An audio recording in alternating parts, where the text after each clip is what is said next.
Let us not ignore the guest of honor, leaks.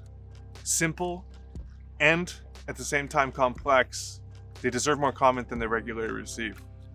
And testament to that is the fact that even on your machine dashboards, which are barren and shallow, they include a leak readout. Let's figure out why that's the case. As per my usual ways, I'm going to teach you guys how to identify leaks in Oscar. But before doing so, let me instill some motivation on why you should care at all. First, the sound of leaks can wake you up, and so too can the feeling of air rushing across your face, which is very sensitive. Remember, it's okay to wake up a couple times per night, but once you start getting woken up around 15 times per hour on average for people, you start to feel very sleepy. So we want to minimize all these other arousals because you're already being aroused from your obstruction. Reason number 2. Central apneas are strongly associated with leaks and are particularly bad with nasal masks, which some believe is because when opening the mouth, you quickly wash out the anatomical dead space. Leaks and mask fitting is probably the biggest reason that people become black-pilled and give up on CPAP. Leaks causes nasal resistance, which increases obstruction downstream.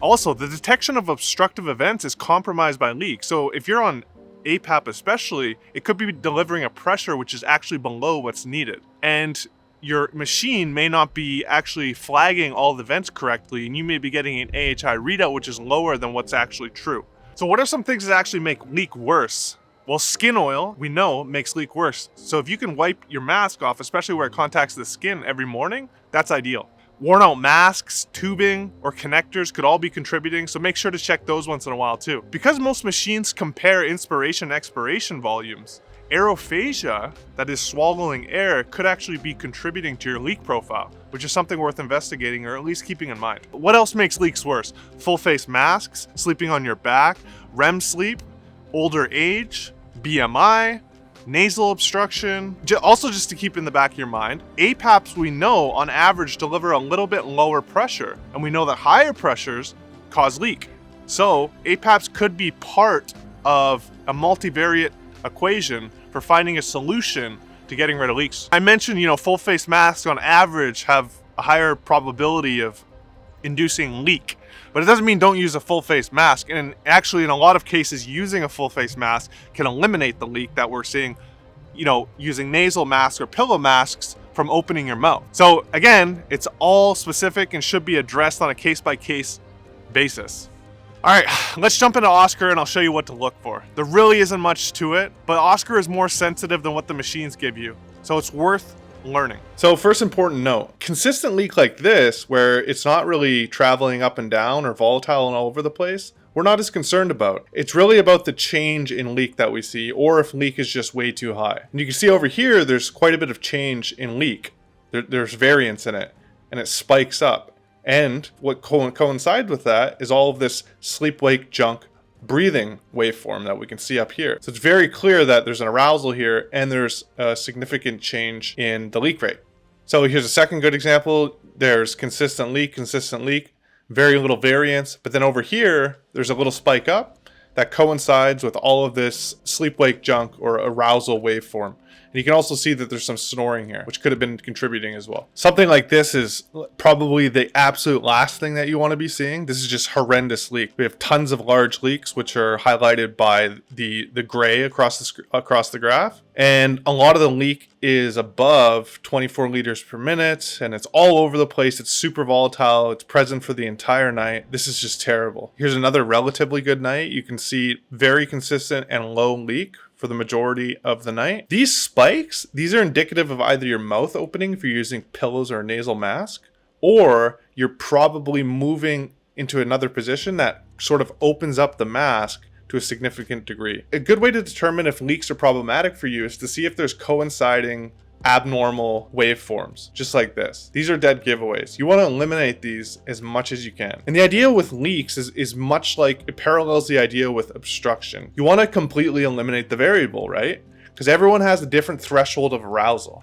And it's even more complex than that. The same amount of leak may wake up person A on night A, but not wake up that same person A, on night B, because the variables have changed.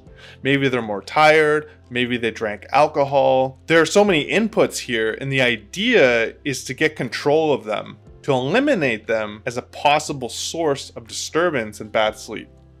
We want leak to be minimized as much as possible, because the common sense position on it is that obviously air blowing across your face, the sound of it and the feel of it probably aren't good for your sleep, right? Can we agree on that? Like, there's a reasonable case to be made. And that's the point from which we should, operate and move forward.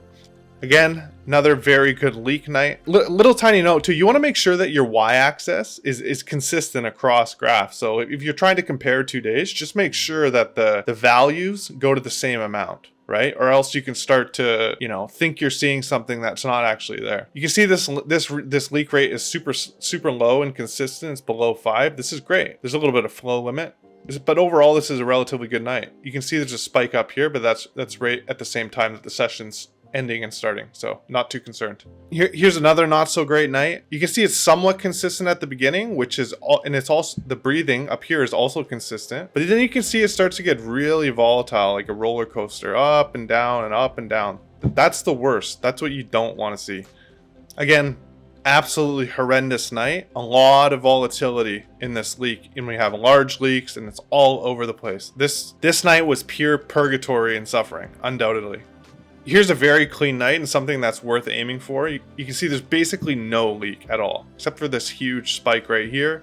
Probably the mask being pushed to the side or the mouth opening. But this is something that, that's worth aiming for. Another beautiful night, essentially zero leak. This is great. Bad, okay, bad, good, okay, good,